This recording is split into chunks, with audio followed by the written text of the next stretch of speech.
So I'm going to outline for the next few minutes exactly what we know at this point in the investigation. As I always say, when we release information to you quickly, it's certainly subject to modification. Well, howdy, y'all. Unky T here. Now, this here particular video, this is of a horrific crime spree done by a psychopath from another state that decided to come to Florida to help us out with our crime statistic increase. Now, this is particularly detailed case, and there's a lot of information to be had here, so be patient. Stick with the whole story, because if you don't, you're going to miss out on a lot. This is a really convoluted and complex story, and the sheriff does a great job telling it. So hang in there, watch it all, enjoy. You already know that our suspect is Stanley Eric Mossberg. He's 35 years of age. He's from Spartanburg, South Carolina. Stanley, without a doubt, is a spree killer. We know that he's killed one person in Greenville, Tennessee, and he's killed two people in Winter Haven, Florida. And I'm going to go back and do a chronology, the best that we have it put together after just a few hours from the event beginning and us working through the night without any sleep to get this chronology the best we know right now. Let me take you back to Greenville, Greenville, Tennessee, October 1st, about 11 o'clock at night. There is a man there that is doing the laundry. He's all by himself in the laundromat. When the video in the laundromat shows that a white male walks in all alone, pulls a gun, and forces our Tennessee victim into a bathroom. About 4 minutes later, the Tennessee victim comes out of the bathroom, followed by our suspect Mossberg, who's holding a gun on him. He's bound. His hands and arms are bound against his body, as it's described to us.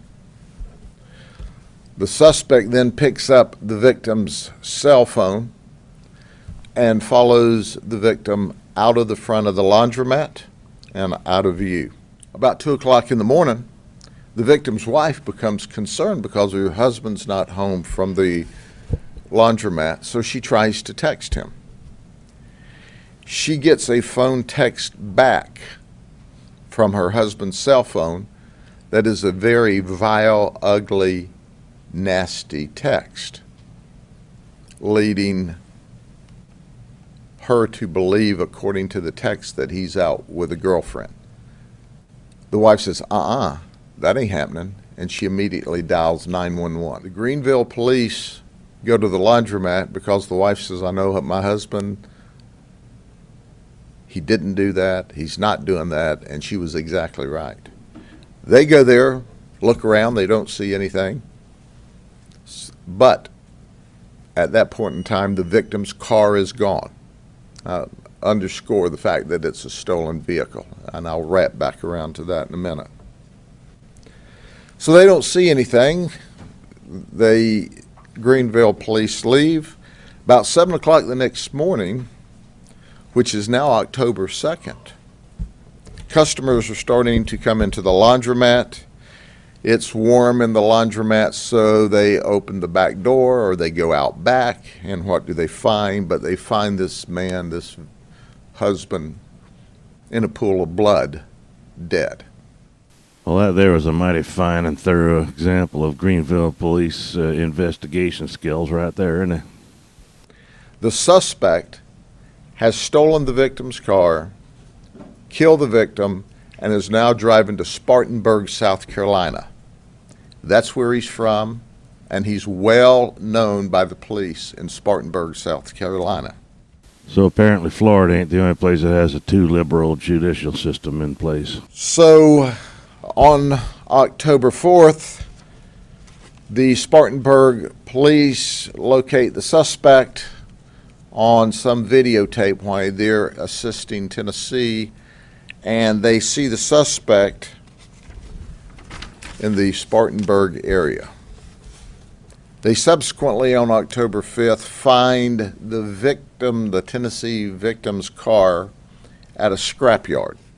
Even though the car is not discovered until the 5th, the sister buys him a ticket to Orlando because that's where the suspect wants to go. So Mossberg wants to go, who is our suspect, wants to go to Orlando, and we, at this point in the investigation, have no idea why he wanted to go to Orlando. So from October 2nd to now we're at October the 11th, when we start getting information that, hey, a murder suspect by the name of Mossberg has pawned property at a pawn shop in Auburndale, Florida.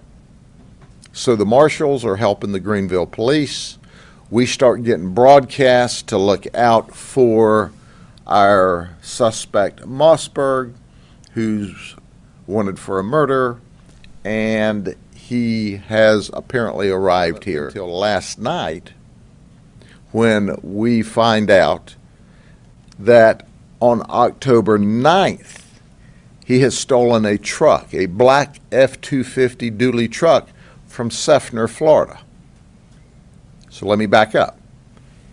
He's gone from Tennessee to Spartanburg to Atlanta, where he gets on a bus, comes to Orlando. We don't know how he gets from Orlando back through Polk County to Seffner and Hillsborough County, but he steals a black Ford F-250 dually. The suspect is seen on Ring video on 16th Street Northeast in Winter Haven. Ring video notifies the owner that someone's prowling around in your yard. The owner goes out, confronts him, says, "Get out of here." And the guy leaves. That residence is contiguous to our victim's residence. So the suspects run off of the property at about 4 o'clock in the afternoon on October 13th, which is a Sunday. Now it's 10:30 p.m. on October 13th, when I'm going to refer to 3 victims. Our live victim arrives home. When our live victim arrives home, he hears our female victim number 2 say, "Just do what he says and he won't hurt you." So the first he knows there's problems, our live victim knows there's problems, is when he walks into his home, and he lives there with 2 friends, a male and a female. And he sees the victim, female victim, bound in a chair. The suspect Mossberg approaches our live victim and says, "I have guns and knives, and I'll kill you if you resist me." The suspect begins to take our live victim through the house, and that's when he sees the female tied to a chair with her hands behind her back. Our suspect Mossberg tells the live victim, "Don't look in the master bedroom. You won't like what you see in there." He takes our live victim into, if you will, kind of an office where there's a small safe, there's computers, and he begins to rip the cords out of the computers, and now he's tying our live victim into a chair. He demands money and valuables. They give him the combination to the safe. There's very little in there other than important papers such as passports. Now we're into a period of hours where the suspect is now threatening our live victim. "I know you have more. I know you have more." The victim's saying, "We don't have any more." Then during this conversation, our suspect Mossberg says that victim 1, who is the male in the master bedroom, tried to fight back. So I made him suffer before I killed him. The suspect stays, Mossberg stays at the residence all night long. A period of time later, through the night, understanding that our victim's elderly and sick and on medicine, our live victim, the suspect comes back to the live victim and says that he's killed our female victim, number 2, but he did it quick because she was cooperative. He knows how to kill people quick. He has slashed and murdered both of these victims. He slashed and murdered the victim in Tennessee with knives. This here seems to be a good time to interject the fact that this is why most people in Polk County and surrounding areas do in fact carry guns. Then our suspect Mossberg poured bleach on our victims, got a mop bucket, put a solution together, and started cleaning up the residence. Sunrise occurs. Our live victim is still totally cooperating, is trying to do everything he can not to excite this obvious, evil, murdering person. So the suspect unties the victim and allows him to sit on the porch. I'm sat in the living room. Our suspect describes that he is panicked beyond all description, as you can imagine. He tells our live victim, tells suspect Mossberg, "Can you turn the air conditioner up? I'm freezing to death." He says, "Nope, I turned the air conditioner down. I need to keep it cool so that these victims don't start to smell." He stays there all through the morning loading up stolen property into our victim number 2, our female victim's car. At about noon, 12 to 1 o'clock, he said he's going to leave. "I'll be back for the bodies, but I'm leaving. If you call the cops, I'll kill you." Our victim, our live victim, says, "I'm afraid he's just outside or hiding around the corner. This person, they understand, is evil in the flesh." So he stays on the couch. At about 6 p.m., he breaks and runs to the neighbor's house and dials 911. When he dials 911, of course, we respond and we determine what's another stolen vehicle. That's when our live victim tells us that he walked into the house and the lineage of what occurred. Our deputies are there, and Captain Horseman, who is in charge of that district, is in his patrol car riding the perimeter because we're looking for the suspect. We're trying to tend to our live victim and do the best we can for our dead victims. We've got broadcast and bolos out.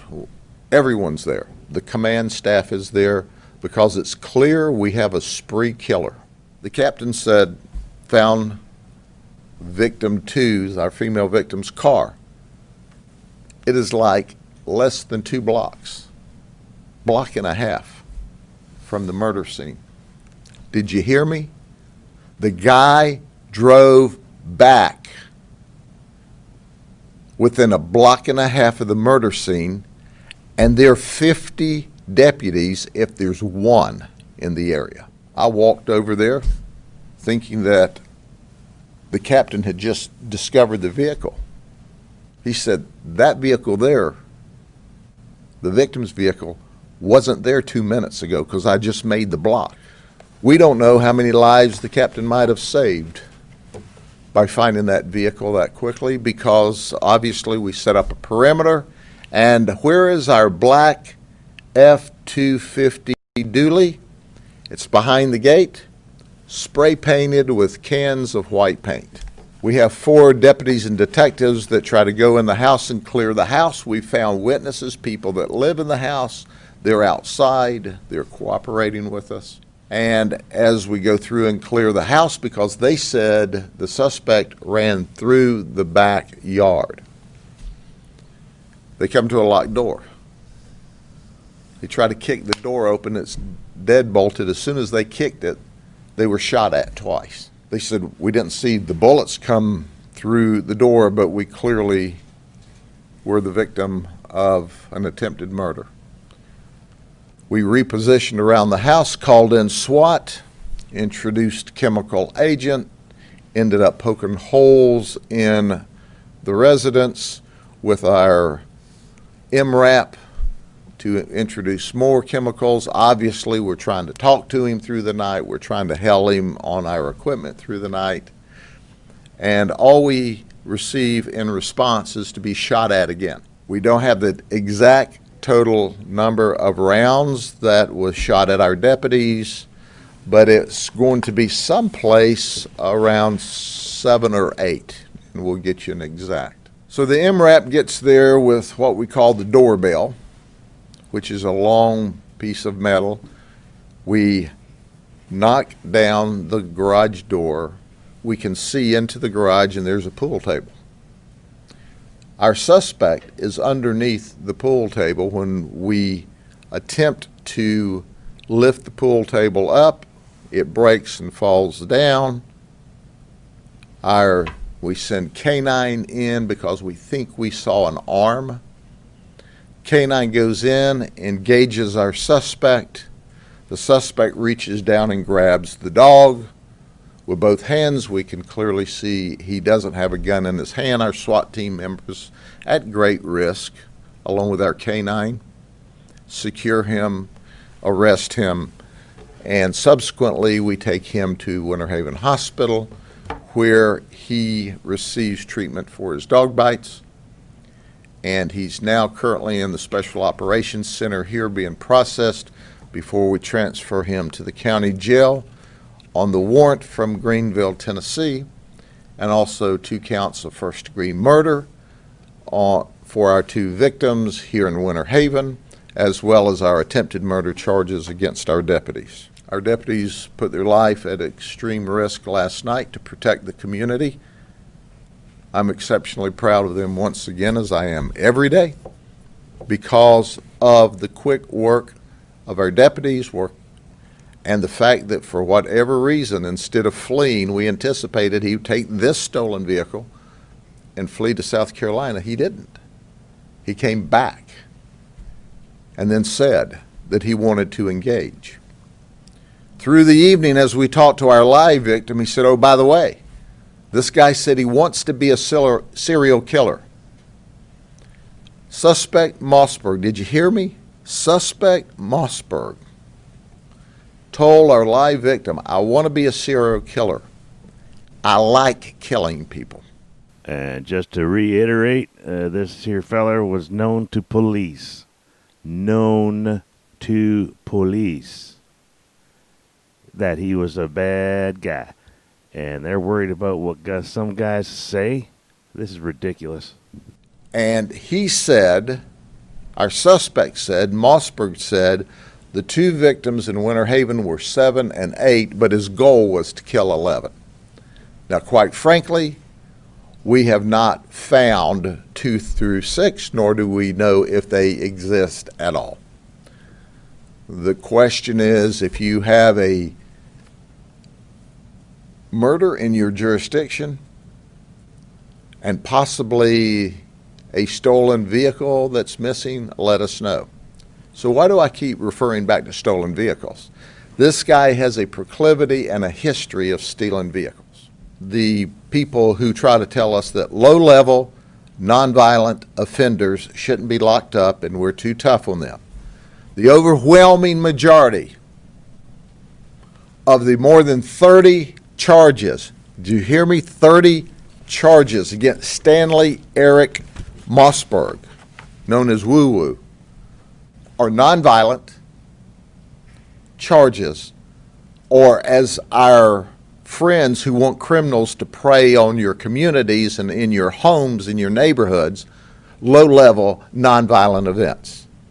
He just likes to steal cars and steal and use drugs. Okay?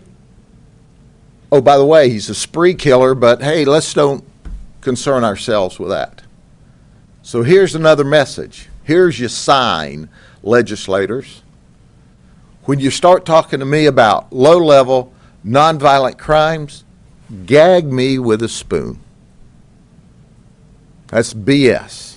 And if you buy into it, shame on you.